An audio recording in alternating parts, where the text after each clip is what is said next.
Welcome to the Remix Podcast. I'm your host, Jimmy Davis. And as you can tell, DJ Image is not here with us today. Unfortunately, he died. I'm just kidding. DJ Image isn't able to commit to doing the podcast this season, but I want to start by giving him a huge shout out and thanking him for all his contributions to Season 1 and Season 2 of the Remix Podcast.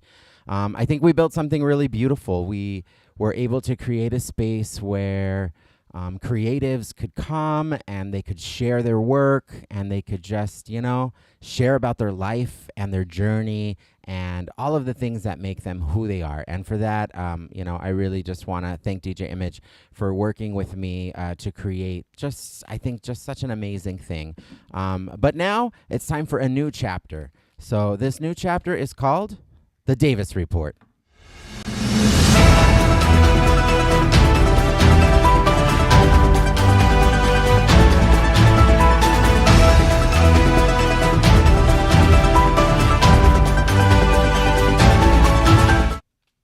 All right, and so this is the Davis Report. So the Davis Report is going to be a little bit more me than the Remix Podcast was. So we're going to talk politics. We're going to talk about the winds of government. I really don't want to focus on that orange monstrosity that is in the White House. He just takes up and soaks up so much of the media and so much of just everything that we consume. So we're going to focus on the wins of local government because there are a lot of wins. I get to meet amazing individuals every day who are working really hard for their communities to make a difference. So we're going to have some of those people on this podcast. And we're still going to continue to have creatives. We're going to have all of these creative people that I have in my life, that I'm blessed to have in my life, here with us.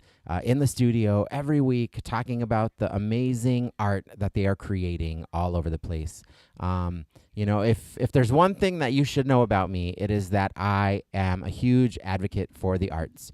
In Tolleson, in the West Valley, in Arizona as a whole, and even nationally. There's so much power in the arts. The arts are so healing. And I really want to create a space where people can come and they can share their art with the masses. So I hope that you will come with me on this journey with politicians and artists and performers and change makers and everything in between as we just explore what makes this world, what makes it beautiful, right? We're going to focus on the things that are beautiful in this world. And yeah, you know what? Sometimes we might talk about the drama in the Melrose District because that's just what we're going to do, right? There's always something popping off in our beautiful Melrose District. But at the end of the day, I think no matter who we are, how we vote, if we're registered a D or an R or an independent or whatever it is, we've got to learn how to come together again. And we've got to learn to embrace each other and love each other despite our differences. We have to learn to love each other. And that's pretty much it. But before we get into anything else, I do have two amazing guests here with me today in the studio, Mario Monster and Black Rose. So we'll get to them in a few minutes. But I just want to kind of give you a little bit of a life update. So we did abruptly end the second season of the Remix Podcast because I had to, unfortunately, close my studio in Tolleson. It was a hard decision for me, but I think it was the right decision for the time. I literally made the decision to close at the beginning, maybe a week out of October of last year. And once I made that decision and made it final, we started kind of preparing to close the studio and move out of it. Within 2 weeks, I actually started going to church too around the same time. I got to say that. I started going to Trinity Episcopal Cathedral downtown, and it's on Central and Roosevelt here in Phoenix, or over there in Phoenix. I'm not in Phoenix at the moment, but it is just such a beautiful place of worship. I really fell in love with it. It is just a space that welcomes everybody. And that's really the message of Christianity. So I've really fallen in love with that community. Black Rose is throwing their arms up right now. I just fell in love with that community. So I started going back to church. I started attending Mass at Trinity.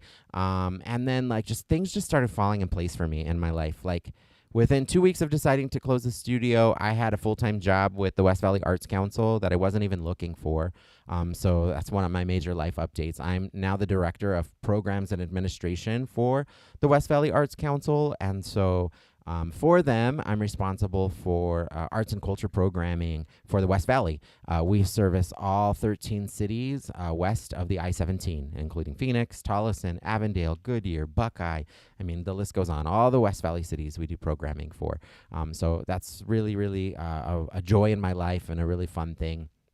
This summer, I got to coordinate our Gallery 37 program, and that brings that pairs up 15 student artists with a master artist. They take courses at Estrella Mountain Community College, and they work together to create a piece of public art. So there are Gallery 37 projects all over the West Side. So check out the westvalleyartscouncil.org. That's the website to kind of see some of the amazing work that has gone on. So this year's project was in Tolleson. So they designed 3 amazing sculptures that are going to go to continue our Paseo de Artes. So if you hadn't seen it, you definitely go check it out. So that's that. So I started at the West Valley Arts Council, and then as of July 1, I just became the owner of Brio Music Learning Studio in Avondale, which is on about El Mirage Road, on Indian School west of El Mirage Road. So it is now Jimmy Davis Music at Brio Studio. So come down. So I inherited a staff of 5 instructors.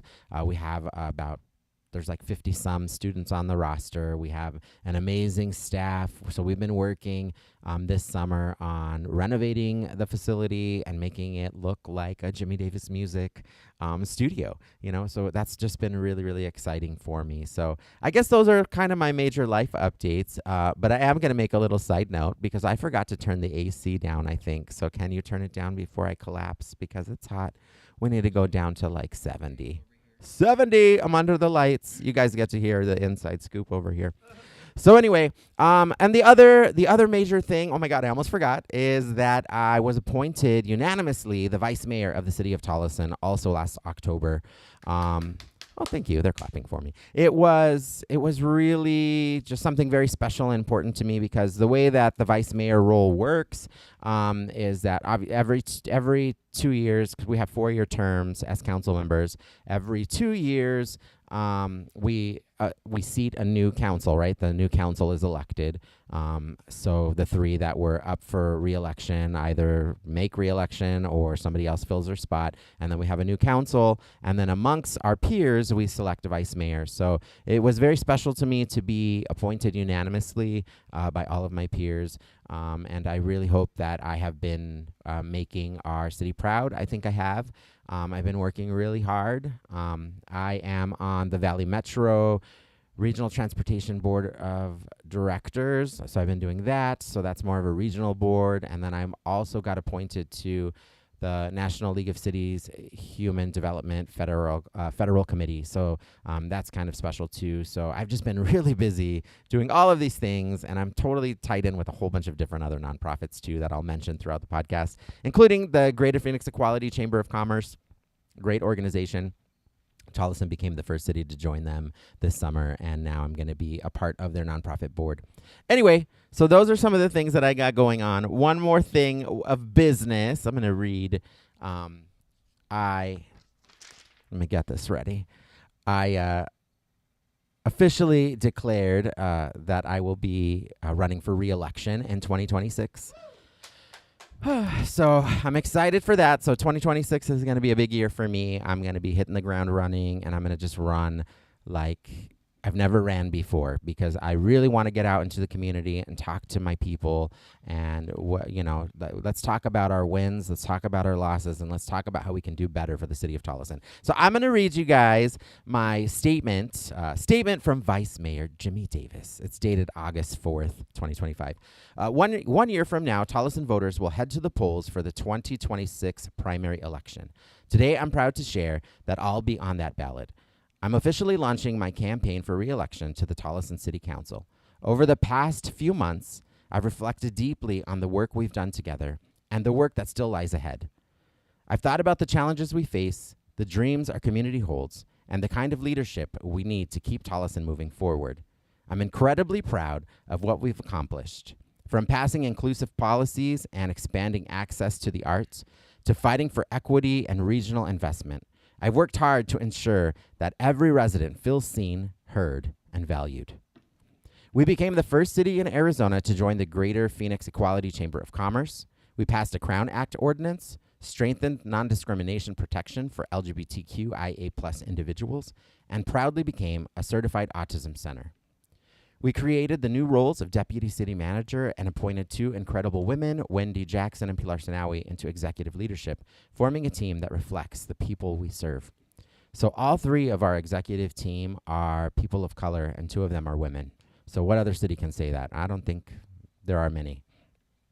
We've expanded senior services, continued funding for preschool and after-school programs at our elementary schools, and strengthened regional and federal partnerships. We also launched a highly successful micro-transit program, which provided over 20,000 affordable rides last year alone, giving seniors, students, and workers reliable access to school, jobs, healthcare, and essential services. Through the Tolleson Initiative for the Arts, we opened our first public art gallery inside the library and launched Third Fridays, a monthly celebration of live music, art, and community, bringing joy and culture to the heart of our city. We've also delivered on infrastructure and long-term planning, securing $11 million in congressional appropriations for multiple crucial projects. These include a series of major repairs and upgrades to our wastewater treatment plant, helping move us closer to water independence and ensuring long-term sustainability for our city. The funding also covers the construction of one of two pedestrian bridges designed to improve traffic flow and keep our residents safe, especially our youngest community members who cross busy streets to reach schools, parks, and city programs. Tolleson is growing fast. We saw nearly a 30% population increase in just 1 year and welcomed major new businesses, restaurants, and retail, from Vanguard to Starbucks to KFC.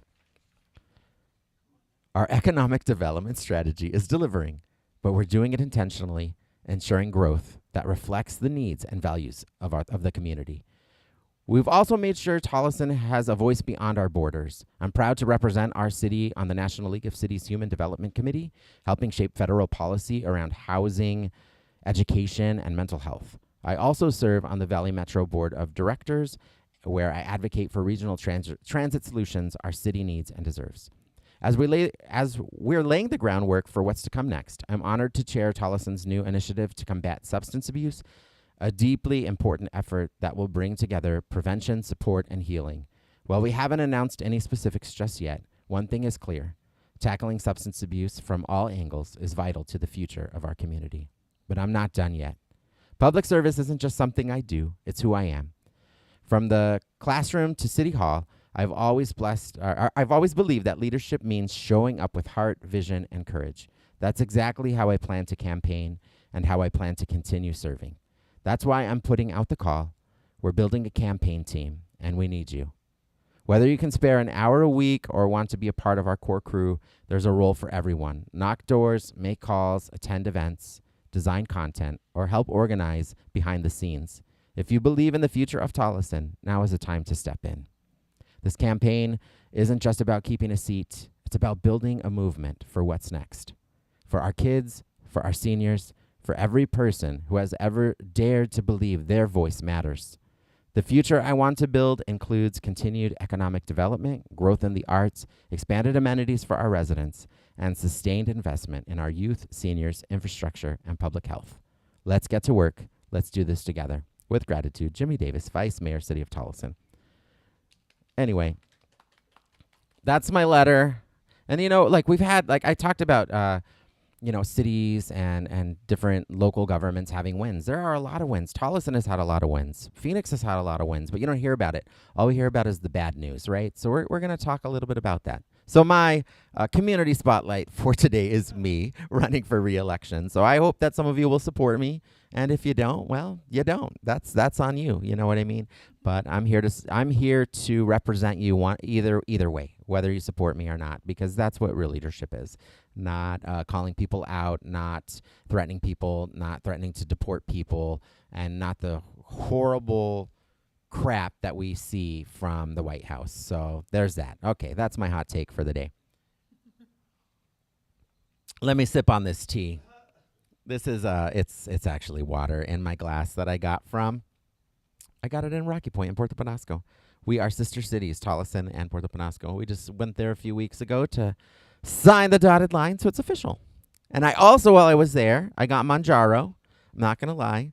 So I started shooting myself up with this, and I did get a prescription from my doctor first to calm down, but it's so expensive in the United States. It is for 1 month supply of Manjaro in the U.S. without insurance, because my insurance did not cover it because I'm not pre-diabetic, and I believe it or not, I'm not pre-diabetic, and I don't have high blood pressure. And I guess having arthritis is not enough. So taking the weight off the freaking knees, I guess, wasn't enough for them.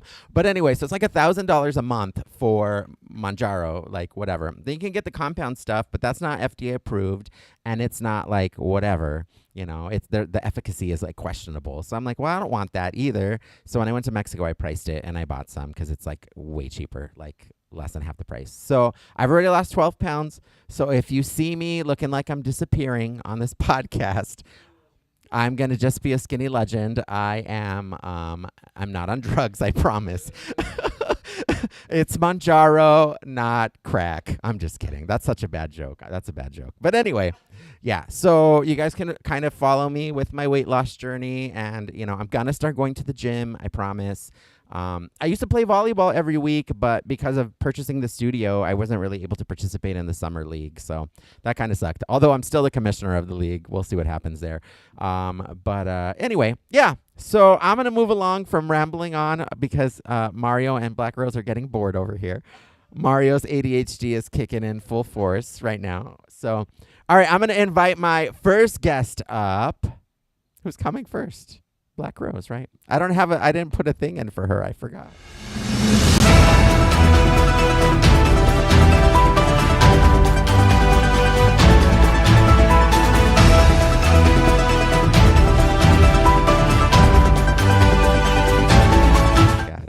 How you doing, Black Rose? I'm doing good. How about yourself? I'm doing well. It's been a long time, honestly. I hadn't seen you in a hot minute before today. So I know. Yeah. It has been a while. Yeah, it's been a while. I think maybe has it been? No, maybe I've seen you out and about. I hope your mic's on. It is. Okay, good. Good. We need the mic on. Yeah. So, well, what do you got going on? You want to tell us a little bit about what you got coming up? Well, I'm coming back slowly but surely to doing shows and performances and stuff like that. I am very excited because we do have a surprise to announce today. It's probably like up on our Instagram already, but we are going to be launching a new show. Yes, we are. September 20th. It is going to be, you know what, my baby, Coven, when I had it at Boy Cov was everything for me. Mm-hmm. That was a great show. It had a great run. When I came up with that concept, it was like something that I really wanted to do. So I'm very happy to announce that it's Coven Resurrection. I love that. I love that. No more Back to Black, Rose. So it's Coven Resurrection. Okay. All right. Yeah. Well, we're excited for Coven Resurrection. It's going to be here at Jimmy Davis Music at Brio Studios. Yes. So we're really excited to get that show rolling. You want to tell us a little bit about who's in the cast? Yes. I believe Mario's going to be in it. He hasn't given me a definite yes, but I believe Mario. I do have Prunay, which was part of the first cast of Back to Black Rose. Yeah. And then I do have... I want Taco Bell all of a sudden.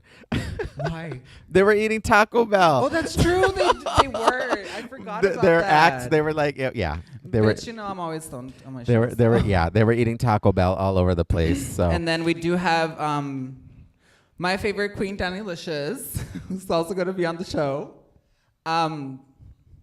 Anything to add? That's all.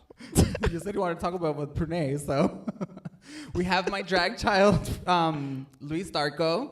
And we love Luis. We love Luis. We're gonna make sure there's like a giant tarp over here. You know what? I actually have a story about Luis. So it was Halloween time, which is of course the best time of his life, and he was dressed. I'm sure you've seen him dressed like the Exorcist, like Linda Blair. So he came to one of my nights. It was actually at Casa de Plata in Avondale. So he came. He won the costume contest, obviously, because he looks like Linda Blair. And so I'm going to have to post this video. I'm going to post it on the Davis Report podcast. Instagram, because I was taking him home afterward because he was like just chilling out there waiting. And I'm like, it's like dark and it's late. I'm like, do you need a ride home? Whatever. So yeah, he needed a ride home. He was waiting for his sister or whatever. They were taking forever. So I'm taking him home. And it just so happens that he lives right by my best friend. And so I was like, would you do me a favor? And so he went and rang her doorbell. And she has the square. Not the square. The ring. The square. Wrong shape. Yeah. Square is the point of sale thing. Anyway, so he was ringing her doorbell or whatever. And so in the morning, and I actually had a church gig that morning too, which was even funnier. So I had to get up at like 6 in the morning. This is after a night gig. I was tired. I was covering at a parish in Glendale.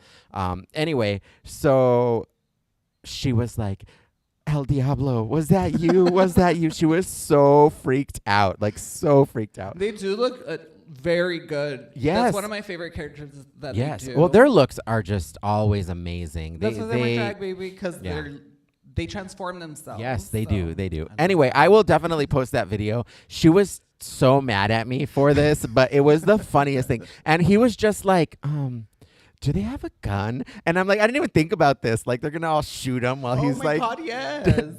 ding dong ditching or whatever, you know?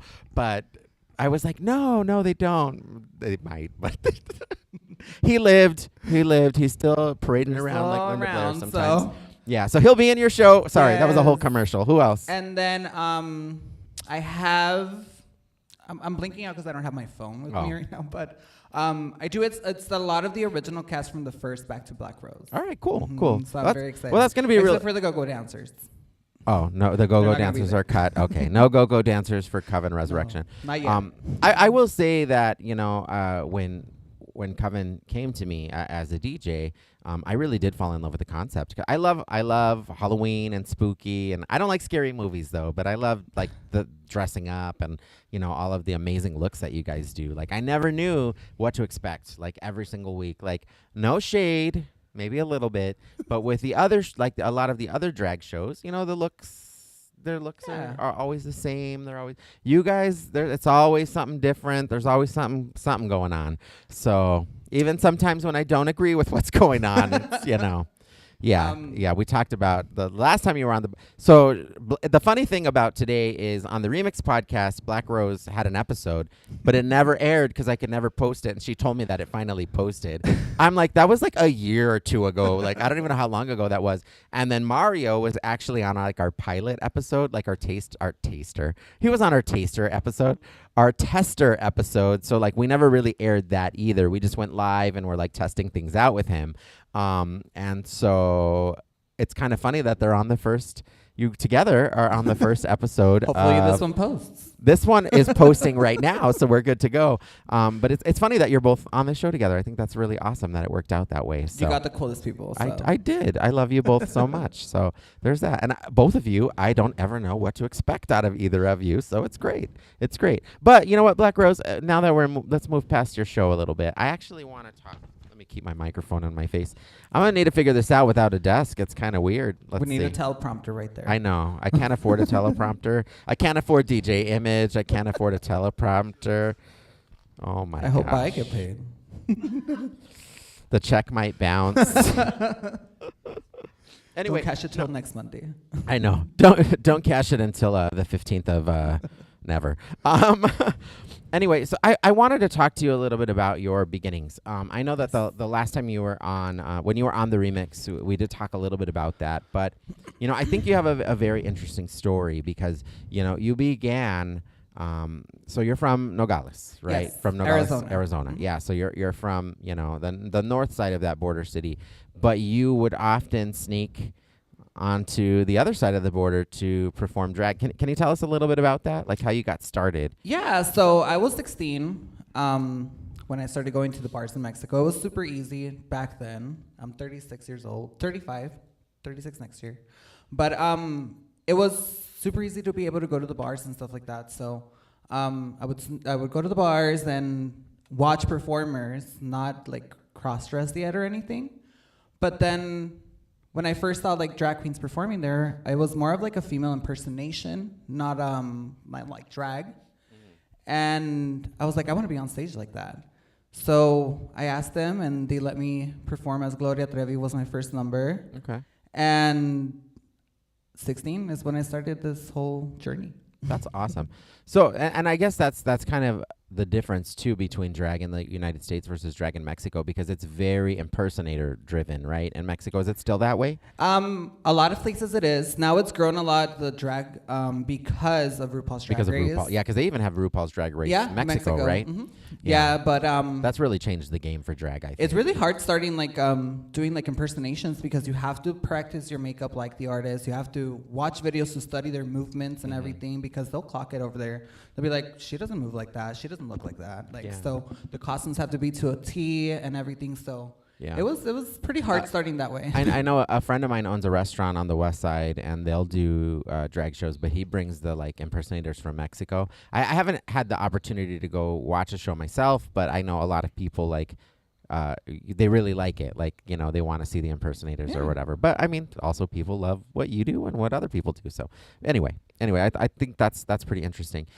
Tell me a little bit about how your Mexican heritage has influenced, that's the word I'm looking for, has influenced your artistry and your drag.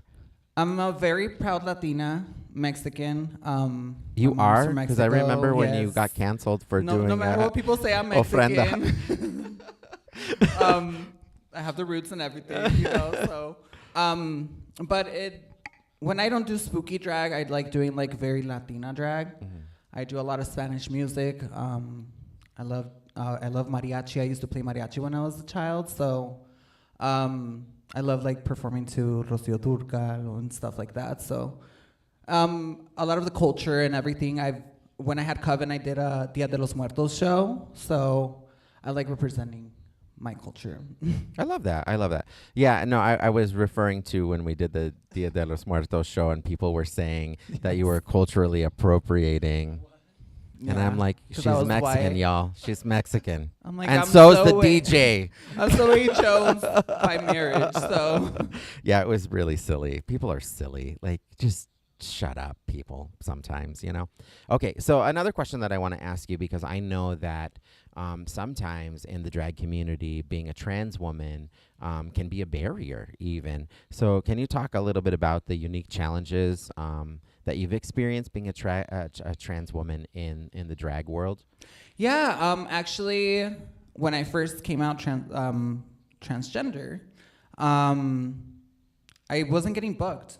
I've transitioned twice, came out trans twice, detransitioned, and then I transitioned again. And the first time was very hard, especially in Tucson. I wasn't getting bookings or anything like that, because I wasn't this. I wasn't looking like this. I was like presenting very femme, very female, like mug, big hair, pageantry, you know. And it was hard after, because during the interviews, it would be, you would have to present yourself as out of drag.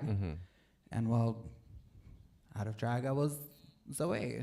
So yeah. That's actually an interesting point, because those pageant systems, the drag queens do, they present themselves, they have their glamour, whatever they do. Then when they do like pageant questions or whatever interviews or whatever it is, I'm not too familiar with it. I'm not a drag person. Let's full disclosure. If you didn't know that already, you know that now. But they do dress like they present themselves as their male self when they do their interviews. Yeah. So like there's Mr. Gay's pageants or Miss Gay pageant. Those are like cis men that do drag, do female impersonating or female looking, you know, passing pageants. There are trans pageants. There are all kinds of pageants, but it's pretty hard sometimes for a trans person. Now it's more open. Okay. So I'm glad to see that. I mean, I'm an old bitch, so I've been doing drag for 20 years. 20 years. Wow. You are old. Yes. You know that I've been hosting karaoke just about that, probably longer than that, actually. No, not 20. I'm a liar. I've been hosting karaoke since I was 21 years old, and I am not 21 years old anymore. So it's about to be 30 years. It's about to be a lot. I'm pushing, because I'm going to be 40 in March, just so everybody knows. Just so you know. It's okay. I'm about to be 36 next year, so I'm going to be skinny in my 40s. It's fine. I'm still It's gonna fine. be We there. all get old. So let's talk a little bit about your artistry and style. So your drag leans into the spooky, alternative side of performance. What drew you to that aesthetic? I've always been a very rebellious child. I was getting like suspended from school for fighting, always defending myself. They would bully me for being gay in school and stuff. So I was always like fighting, always like just being rebellious. I don't like people telling me what to do. No way. So I don't believe that. I grew up like a goth child, punk, rebellious and whatever. And being that I identify as trans non-binary now, it's a little bit more liberating because I don't always have to look like super feminine. I don't always have to look super masculine. Like I can do a blend of both, and then like for example The these best of both worlds. Oh, Speaking wait. of, I was just telling Mario that she's coming back with like a Hannah Montana tour next year, so we're gonna I go. heard that crap earlier, and I'm like, why are we playing this? I'm gonna show up like this to the concert.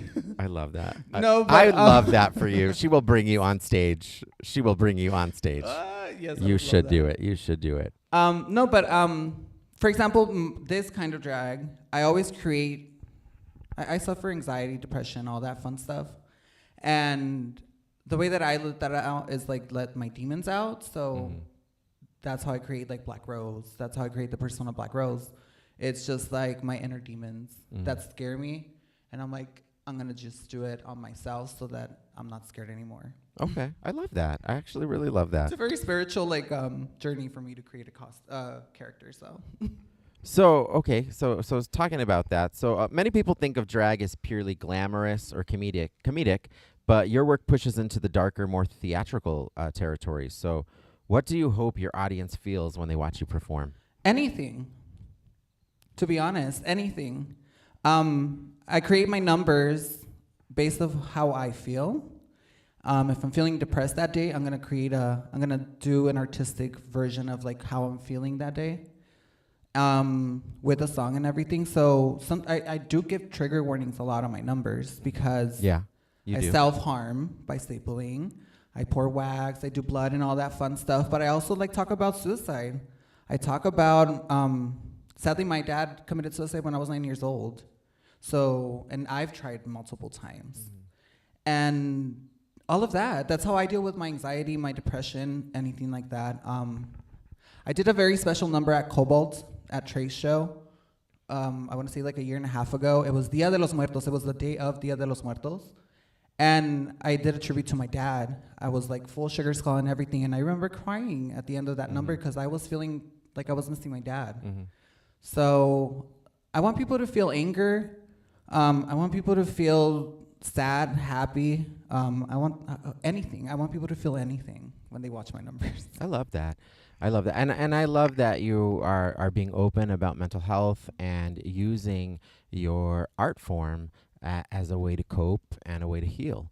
I think that is that's something that we miss as a society, right? And that's like something that I try to push all the time because the arts do heal, right? Like for me, it's always been music. Music has been what has kept me sane.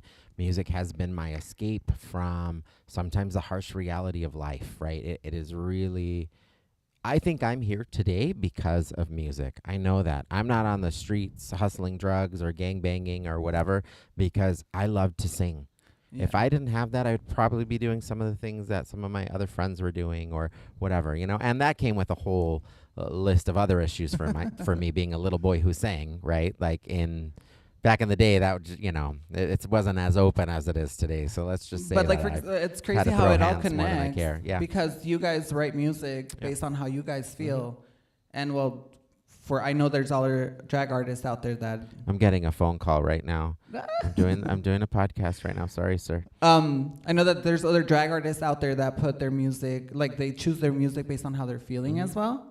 So we relate to the musicians a lot because sometimes it's like crazy music that you're like, I relate so much to that, and they were feeling the exact same way that you were feeling. Yeah. So it's all like art. a big art. It's all art. It's all art. That's what it is. I mean, and it's all healing. So, all right. So let's talk about Coven Reborn one more time. Give us some details, and then I'm Resurrection. gonna. Resurrection. Sorry. You know why? Because I was thinking of the name House of Davis Reborn, and then you came at me with Resurrection, and I'm like, I like that better, so you can have it. So anyway, so tell us a little bit about it, and I'm going to put it up on the screen for everyone to see. Yes. So it's going to be an alternative show, obviously, but it's going to be for like everybody. Anybody can try anything. It's 18 and plus. It's 18 plus. So for those young ones that are wanting to participate, I've had 2 already that are 21 already, and they're already like fucking getting bookings at different bars and stuff. So it's gonna be an alternative show, obviously, because I love all spooky stuff. But I want to have all kinds of talent. I want to have pageant queens. I want to have musicians. I want to have rappers. I want to have drag rappers. I want.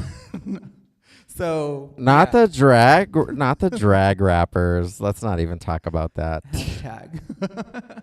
No, well, it's drag queens that rap. So yeah, so it's gonna be a very fun show. Estelle, drag queens that rap. She's not a drag queen. Oh. Not anymore. She's Oh. retired from drag. Oh, my bad. She's a musician now. She's always been a Legend. musician, but I love Estelle, and we miss her. I'm sorry that I'm not on the screen. I'm putting this up. Yes, drag karaoke. First of all, I am not a drag queen. I have real talent. I do not need a wig or pads. Excuse me, bitch. Also, I just. The scene. Oh. Okay, there you go. You're good. I want to plug in right now real quick that I am going to be emceeing a horror homecoming show coming August 23rd. And they're going to be lip syncing a competition, and there's going to be 2 winners, a king and a queen. And I'm going to be emceeing. I'm not performing, but I'm just going to MC. That's awesome. Well, I have your Coven Resurrection thing up on the screen right now, so you can ticket information will go out very, very soon. So Yes, come and and then- check out. What time is it right now? What time is it right now? Yeah. It's already on Instagram. It's 9:51. Okay, I so saw so it. it's Yeah. already on Instagram. Follow Coven Resurrection. It's the only one that's going to pop up there. And yeah, it's the new era of Black Rose. It show is. Working with House of Davis, of course. All right, so what I'm going to do next, because I'm so prepared for today's podcast, is I'm going to bring up Mario's little promo reel, and then we'll get Mario up with us. Are you ready for that? Yes. Okay, hold on. I'm airdropping it. We're so prepared for today's first episode. This is our first pilot episode in this new studio space. We don't know what's going on. I don't know what's going on. Okay, I can delete your little flyer. Something was always going down, right? All right, let's take a look at Mario's little sneak peek.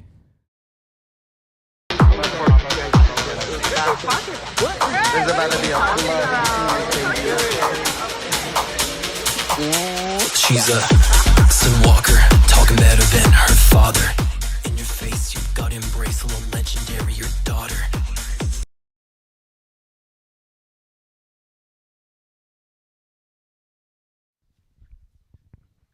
We are back with the one and only Mario Monster. I'm gonna move the camera. I love how I'm the host and I'm off camera right now. I didn't have an assistant lined up for It's today. okay. That's fine. We're the talent. We're ready. Wow. I have no talent, clearly. I need this. Where'd my papers go? I lost my papers. I left them over there. Unprofessional. I got to go get them. I don't care. I don't care. They're used to this. Our viewers are used to my hot messery. I think it is. Is it on? It is on. It is on. I see it green over here. Can you read more? All right. So, Mario, tell us a little bit about what we just saw. It is the new hot single by me this Friday, featuring the beautiful Estelle DeVille called Sin Walker. It's a brand new song. Now, honestly, I'm excited for it because a lot of my recent songs have been kind of, most of my songs are kind of dark, but this one's a little bit more dancier and a little bit more clubby, I think, than my last one. I love clubby. Yeah. Sticky was a club song, but this one definitely is. I played Sticky while I was You're DJing. one of the only few Image 2, but you played Sticky. I did. And You I did. love that. Thank you for always being supportive of that. You gotta support your people. Yeah, so thank you. you know. You I don't know got why I've to. been doing that a lot lately. I love it. Sorry. I need nails, dude. But yeah, I'm excited for it. Black's gonna pick you up if you I want know, some I nails. did get these done, but yeah, but No, I'm really excited for the song because I'm not me and gonna make Estelle that worked joke. really hard on it. It took 2 years in the making, but it's been like, dude, several different skins. Okay. So I love that. I love Mhm. that. All right. So you have your new song coming out with Estelle. So Estelle Deville. let's talk about let's talk a little bit about Mario. Yeah. What makes Mario? What makes Mario Mario? I definitely love music. Music is what makes me, and I've been wanting to do it since I was a kid. Like growing up, watching Britney, singing to Evanescence, like all kinds of girlies, and I think what really started with music, I wanted to get into film first, Okay. and loving horror movies, like Black Rose said, like just getting your demons out and like expressing that through art. But I think getting into albums first, because I think Evanescence The Open Door was like the first ever album. I was like, you know what, I want to create something like this and create a story with an album. And I think doing that and just different albums going out with my life, I'm like, you know what, I can create films and music and do it all. You can do it all. Down the line, I might make some films, So, but I think music was a little bit more of a younger thing. So, Okay. but yeah, writing was definitely my biggest talent. I Oh. would say. Right. starting off with that. Okay. Yeah. I love that. I love that. I'll play the monster in one of your films. Yeah. But yeah, no, I just grew up always wanting to like write and infatuate with music. But definitely Evanescence, Linkin Park, Britney, the trifecta got me The started. trifecta. It was, yeah, because Meteoria by Linkin Park, Evanescence, and Britney dancing to all that. So Okay. Yeah. Okay. I love that. I love that for you. Mhm. So what as a drag rapper in Phoenix, I'm Shut just kidding. up. I'm kidding. Mario's not a drag rapper. He's all, you better erase that. my Uber's I'm here. teasing you. I'm teasing you. You know that I cannot. Somebody called one of my performers a drag rapper, and I cannot stop with that term. I think it is the funniest thing I've ever heard. Hashtag And all of these rappers. Fast forward. And in retrospect, many of the artists that have worked for me in the past are definitely drag rappers. I think that he told me Um, that was his new single featuring Jim Davis. Yeah, we're gonna me and Mario are gonna collab on a song called "Drag Rappers." He won't. Anyway, so let's talk about let's talk about growing up as Mario, right? Not Mario Monster, Mario. My first name's actually Arturo, which I think some people still don't realize. Your first name is What? Arturo. Yeah, I did not know I that. did you know. that? Yeah, damn, that's crazy. Yeah. Okay, I actually started going by Mario like 2018, and it was you just decided my name's Mario, Oh, my middle or name is Mario. okay, And okay, that okay. I had the name Mario Monster since high school, and my best friend Lyric, shout out to my bestie Lyric, sister from another Mister. I started working with her at JoBot downtown, and she's like, "Why don't you just go by Mario and make it easier when you meet new people and start networking even more? Mhm. It's easier transition." And plus, everyone, I don't know what it is about Arturo, the name. Like, a lot of people can't pronounce it. Like, Arturo, not that hard.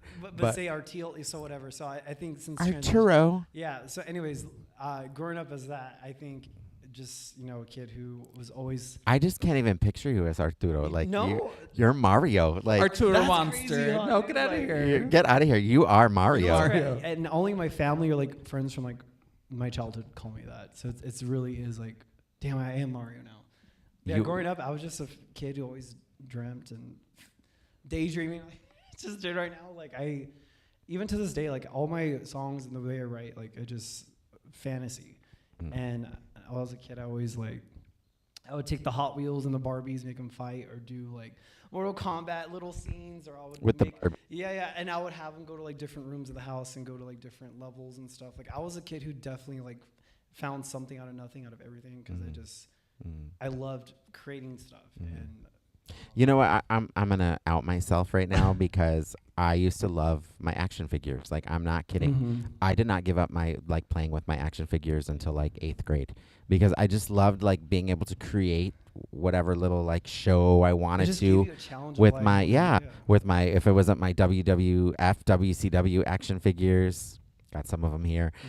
It was like my X-Men action figures or whatever. Like I was so into it. And then like I think what kind of pushed that to the side is because I got into theater, and so like then I got to like direct real people to do. That's why I love Humans are harder to directing. play with. I love directing. I love directing because, Yeah. and I always have since I was a freshman in high school. Because yeah, you just get to create, right? I'll be So- honest too. As I was getting older, because I think for me, as I was getting older, you know what? I'm getting older.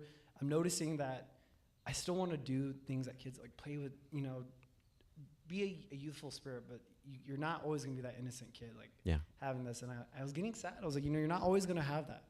And it's going to happen. So I think, oh my God, I looked at the reflection. I thought someone was outside. Oh my God, You scared me. I'm like, what's happening? Just the white face over there. Black Rose's makeup just startled us right now. And the reflection of the windows. Yeah. I forgot I looked like this. But no, I was getting older. Talking to your mic, Mario. It's what I'm saying is. I'm sorry. It's my first time. No, I was just getting sad because I didn't want to get older, and and where was I going with this? Yeah, I loved creating stuff, and I loved playing with boy things and girl things. And I think that's when I noticed something was different about me, is because I had tastes in every different styles of fun. You just got yelled at by DJ Image. He said, "I can't hear Mario. That well. He needs to just speak louder or turn his mic up." Testing. Yeah, I'm sure it's working. If the red's still on, does that have to stay on? No, it doesn't stay on. Okay. It doesn't stay on. I think you're good. Image is bitching. Well, that's why I didn't even see that. I already knew. Image, you didn't miss nothing that important. You're fine.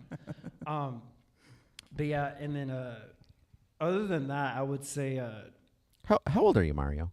30. You're 30? 30. Yeah. Okay. Okay. Yeah, you're. And I think honestly, I think that was the last age bracket to really have a good childhood, because now these kids grew up with technology, and I think it's really weird. They don't play with toys. Do They you watch see what I'm kids saying, play with toys. I don't understand it. My nieces and nephews, they don't really play with their toys like that. My niece, thank God. Yeah. She's 2, but she loves to play with her toys. Like she has her little people. She's like, "Where are my people?" They're like these little things like this, and she wants her people. And then she's like, "Build them a house." She's so demanding. So we'll build them a house or whatever. But I'm glad she plays with toys. More kids need to play with toys. It gives them I don't know what imagination, creativity. It's a shame. I think that's what gave me that inspiration to get into I agree. art. Yeah, same. Because I think we're the last generation to have that, and to be put outside to play. Yeah, and you're at the very bottom of that, because a couple years after, because my sister's age group, I think 96, and then after that I was like, yeah, I'm gonna out my sister, but she does not know how to ride a bike, and I'm like, I'm sorry, how did you? I don't understand how that happened, because we all know how to ride a bike, but sorry, sis. Put her Instagram at Truly Sam. Truly Sam, I think. I don't know. My sister Samantha. She doesn't know how to ride a bike. She'll tell you. She doesn't know how to ride a bike. Well, think about it. Do kids even ride bikes? I don't know. Do they? No, they I don't. don't think I've they never do. seen my nieces ride bikes. I'm calling out my nieces, but that's true. Please take your kids outside. Not right now. But they don't go outside. In December, take them outside. We're in Arizona. I grew up in Arizona. I have lived here my whole life, right here. Even if it's getting hotter, they're not they're just not outside. And I think that's it is getting hotter. That's true. However, they still need to be outside playing. So Mario, let's ask you some serious questions. Are you ready for some serious questions? Looks Just funny kidding. because the purple lights going on. Am I glowing? Do I look evil right now? You look more scary than Black Rose, even though her reflection. That was really funny. I love it. Audacity. We should have been drinking. It's been a lot more funny. I actually, so we talked a little bit of kind of Black Rose's beginning, and her transition and stuff like that. Can you tell us a little bit about your coming out story, what it's like? And then I'd also like to kind of touch a little bit on being an LGBT rapper, because I know that has a whole layer of mess. Yeah, I will say coming out was definitely, I would say it was tough. I will say I did have not the most. My family, they took it hard-ish, but there's stories out there that I'm thankful that wasn't mine. But I'm blessed to have had still a family that supports me, and I wasn't put out on the streets or anything. Yeah. But it was tough, being from a Latino family and everything. I think the one the part of it that was really hurt, but that was a struggle, is just the masculinity part. I think that's what really was a struggle with myself, is masculinity and femininity. And I think too much, in my opinion, we focus on that too much, and I feel like sometimes we just let things be, and not. You know what I mean? Not actually label it, and that's why when I grew up, it was cool that I was into both cars and Barbies, and flipped. Sometimes I thought things when I was a kid, but I just let it happen. And being a gay rapper, when I first did music, I wanted to be a singer. And I never learned how to sing, but I think It's never too late. You can take voice lessons at Jimmy Davis Music at Brio Ew, Studio. not I'm just kidding. No, I still do want to learn how to can, sing, and but I think getting into rap, it was kind of a nervous thing because I'm like, it is a male-dominated, And I started, I think 2013, so right out of high school, I like, okay, this is what I want to do. 2017, I made Boo, and my influences were MIA and like Zoe Banks. And a lot of those alternative rappers, and they made more of the cunty, like rap that girls made that was weird. And I was like, you know what? I can make rap music that isn't talking about shooting people, drugs, or just stuff that isn't normal. And I think that's what really got me to like confidence. Like I can do this and not make it about something that isn't me. So I think you bring up a good point with that, like the machismo in the Mexican culture, right? Yeah. Like that's definitely something that I still like have to like remind myself, like I'm my own person. I could be whoever I want, right? And it honestly wasn't until more recently that I've really been able to be comfortable being my true authentic self out in public, like wearing some of the outrageous things that I'll wear, or putting on makeup because I feel like it, or because I want to look nice. Like for this podcast, I did this mug in like 5 minutes. it looks damn good too. You should have worn the sequence one though. The sequence one, yeah. I have a whole bunch of sequence stuff. Rule episode. I know. You know what? I was gonna grab a sequence thing too, and I was like, no, let me put the green on. Anyway, But I think that's what the biggest struggle for Yeah. me is. Not even for all that is not even liking guys. It's just that masculine and feminine. and it's internalized because it's so much a part of our culture that it's hard to like move past that. So yeah. Anyway, I'm glad that we get to see so many, like the young people just don't care. They're just themselves. I Like, do love that too. they're 8 years old and they're like, woo, this is me. Who cares? And that's so beautiful because I grew up having to fight because I wanted to sing. Literally fist fight, So I will say that I think growing up in the last years of that, it does make you toughen up your skin a bit. Being bullied for K through 8, it did toughen up my skin. That's why I didn't give a shit when I got canceled.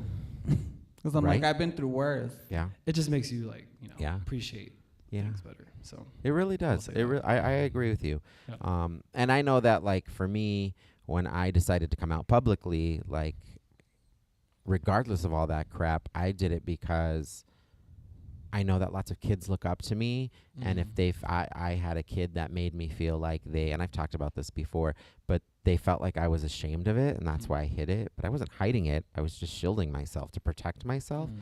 But because of that, I don't give a shit. You're going to get the true, real, authentic me no matter where I'm at. I don't care if I'm at the National League of Cities or I'm, at a governor's ball or whatever, or at Boycott or Charlie's. Like, you're going to get the same me across the board. And I commend our youth because they're just themselves and they don't even think about it. And that's such a beautiful thing. And I think that's we're going in the right direction if we look at that, right? And not pay attention to what's on the media. So anyway, media. So what is your favorite performance of all time that you've ever done? Ooh, that's a good one. It was the House of Davis show, wasn't it? No. I'm just. It was the Back to Black Coven anniversary. I will say I love Darius' shows, but my favorite performance has to be the Cupcake show I did. Yeah, when I opened up for Cupcake. That is pretty cool. Shout out to Justice for that show because I got booked for that, and it was April, like 3 years ago.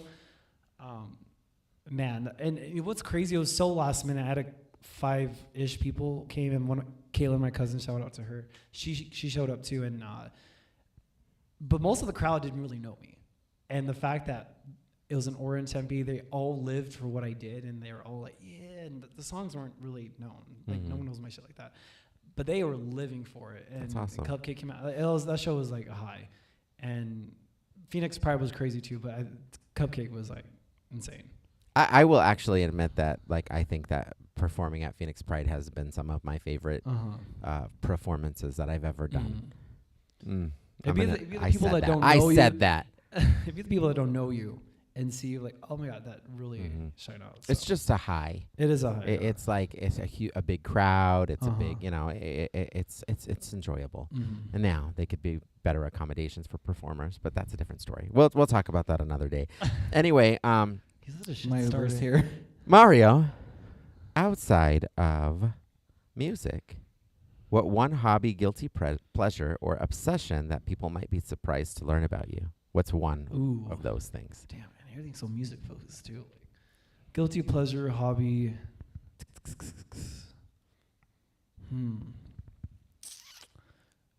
Because I think it's like horror movies. Guilty pleasure. I mean, that could be it. Horror movies. It's not music. I don't know. I guess I just love horror movies and anything like really. I love analog horror recently. Like I really love film. I guess that could be it. And I think that's why a lot of my music can be very like, what the is he talking about? What is he? I like to make everything very ambiguous because I love movies. And down in the line of my career, I want to be a filmmaker. And I, like I said, started off wanting to do film. And I think music was more of like a youthful thing. So once I get out of certain years, film will be my next thing. So. That's awesome. How about you? What's one of your guilty pleasures? Like, what do you enjoy? Smoking weed every day. That doesn't like Well, I guess I'll say this. I love raving. raving. She's a rave girl. You're a raver? I love raving, music, concerts, but I love to rave. Like EDM? Yeah, I love all kinds of music. I love country, but I love raving. Interesting. 6 to 6 girls. About country, but No, I love it, but like I love raving. Wow. nice. I I love guess doing nails. Okay. It's one of my favorite things to do. I'll change my nails like twice a week. That's awesome. And rewatch all the episodes of fucking Jersey Shore. Jersey Shore. Oh God. Right now I'm watching season You know 5 that- of Family Vacation. You know that I haven't never ever watched that show or the family reunion, but I continue to buy the seasons of it because my sister, not my sister Samantha, my sister Melissa, likes to charge my damn Amazon account for Jersey Shore family whatever. I have Snooki's Oh, that's a autograph new that I'm season gonna tattoo of- on me. You Oh look- my watch that Snooki. shit. You- Jersey do- Shore girl. Do you know that Snooki appeared in the WWE? Yes. She wrestled. I think it That's might have been not- that's not WrestleMania. wrestling. Huh? That's not real wrestling. No, it's not celebrity wrestling, but she was in the WWE for a tad bit for that. So, well, guys, I mean, I don't know. I don't know if I have anything else that I want to ask you guys. Any like big projects coming up? I know you have your song coming out. I know you have your Coven Resurrection. I'll get You it better right. get it right. bitch, 'cause Resurrection you're the or I'm all the producer. show producer, and I'm messing up the show name. Coven erection. Coven Erection. Did I make a little bar earlier? I was like, something erection. I forgot it. I was saying a lot of shit earlier. I'm gonna film you next time. Yeah, I gotta record it. So, any other things? I'll just either- message Mario to be on fucking the first Coven Resurrection. Yes. He needs Convince to be. them. Yeah, because honestly, after this song, I do have some Halloween stuff I need to work on. I need drag Featuring rappers. a cool effing artist. Stay tuned. Drag rappers. We gotta stop. They're gonna fight us. They're gonna catch us. You Okay, think I'm because I gonna cut have off these nails Jimmy out 'cause can't? he- They're gonna catch he's us on a- Melrose, Anyways, and they're gonna jump Sin us. Walker featuring Estelle Mother DeVille is out this Friday, and the music video should be out at the end of the month. Directed by Artemis, my good friend. Oh, directed by me, but he shot the whole damn thing. Co-directed, we worked together on it. And then produced by King Dior. He's a guy from Italy, made a lot of cool shit. And I do have something on Halloween coming around. So it's sequel to a classic song I have. Not a classic. I'm A sorry. classic A song. classic His classic hit. featuring someone really cool. His classic hit off the 1972 Classic Mario album. Monster. You know, speaking of like classics, I just have to talk about this. So my mom, Lisa came like about a month ago, right? And so my mom was like all about it. Like, we gotta go, right? She bought us all tickets, like our whole family. So like we would all go do this as a family. So we went. First of all, I know everybody and their mom at this concert. Like I felt like I was campaigning at the thing. Like I just keep hearing Mr. Davis or Jimmy or whatever, and like I'm seeing everybody. So my mom left me. She went to go sit down because I'm like talking to everyone, you know, shaking hands, kissing babies or whatever. But we sit for this concert, and I was like, I don't even know who any of these people are. I had to like I look don't know up. her. I had to look up Lisa. I bet you do. I know who it is. I had to look up Lisa, and like I listened to some of her music or whatever on Spotify, and I was like, oh, that's the jam. That's it. Like I knew them all, right? And then we get there, and you remember those CDs that now that's what they call music, volume, whatever. This was like a now that's what they call music, volume 25 freaking concert. Every single, they would say, oh, such and such is coming out next. And everyone would be all excited. And I'm like, no idea who that is. And then they would get out there and they would sing their like one or two songs. And why were they all the bangers from like growing up? Like One-hit the whole, wonders. it was like a concert of just Like like, the reason why those some of them had like 3 hits, but yeah. And then, so I can't even remember her name, but she's from the band Climax, right? There it was like a girl group or whatever. From like the 80s. And so she starts singing this song. This song is called I Miss You by Climax. If you don't know it, look it up. Anyway, she starts singing it. And of course, I start singing along because I know this song. I sang this song on the 6th grade talent show. And I was like, if you didn't know I was gay, you knew I was gay then. Like I sang I Miss You by Climax at my 6th grade talent show. I miss you, I miss you. You know the song Rockstar, Prima J? No. Rockstar. Da, da, I'm very stupid with songs. You probably know that song. You know that song, Cause I'm a rock star. Oh, yeah. Da, da. So some kids did that shit at a talent show. I think it was like 5th grade I was in. Mm-hmm. And I've always wondered what that song was. And which is why I can like kick my ass for this mic. And for years I didn't know what the song was. And then I found out like I think in high school. I was like, that's what that song is. And I was like, man, I should have done that song back in that. I was like, but that just reminded me now that is all that song is. So when I have my drag debut this month Get out of here. at Coven Resurrection, as the Do you have a drag name? Can I give you one? I don't. Jamathia. Jimathia. You know that you know that I've never ever used another name because my brand is Jimmy Davis, right? Everything that I do, Yeah. Davis Report, the House of Davis, Jimmy Davis Music, everything I always have used my name, and so I remember Desiree DeMornay would be like, you got a DJ name yet? And I'm like, no, I don't want a DJ name. But she would always call me DJ Jimmy Jams. And I'm like, I love that name. I was just going to tell you, your drag name should be Jimmy Jam, something. Someone Jamaica Jams.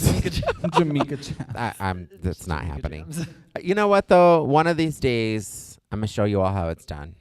That's what's going to happen. I'm just kidding. I'm not. I want to see you beat your face, My Uber's here. bitch. First Your of all. face is cute, though. It's pretty. Well, thank can you. get a little moment. Thank you.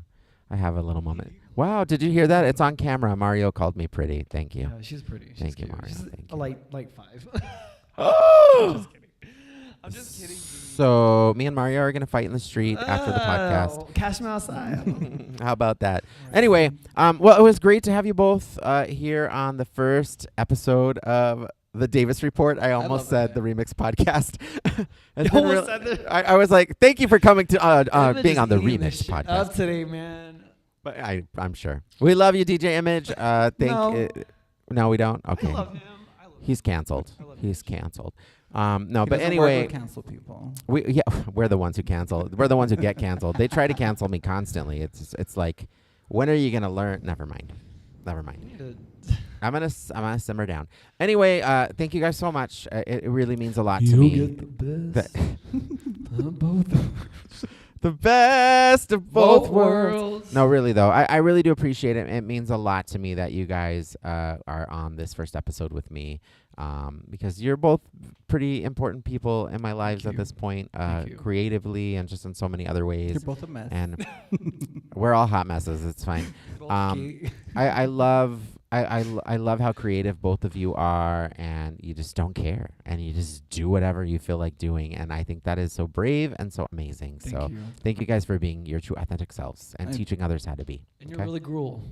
Thank you for having me. I think you're very brave for having me. Thank you for giving me a platform. Oh, I will always give you a platform you, because And don't forget, September 20th, Coven Resurrection. This Friday, Sin Walker. And Jimmy at every Monday? every Monday, Every Monday. except unless and then it's a look holiday. for their collab Holiday. DR. Right. OnlyFans collab. What? I'm No, just but kidding. honestly, Jimmy, thank you so much. And Yes. this is just the beginning. And you are amazing at all you do. You do a lot. Jimmy does a lot, y'all. So I do too many things. he actually does too much. The reason I think that I get tired. the reason that I brought this back is because like I do a lot of things, like I don't get a lot of like creative outlets anymore Yeah. because I'm like producing things for other people or doing this or teaching or, you know, just like creating spaces, right? But like I don't get to create. And I've always wanted to be a talk show host. Like I've just always wanted to be You one. have the And I personality. found a way to do it. So I'm going to do it. It's And also a people Pisces. can listen to me or they cannot. I'm going to do this shit every single week.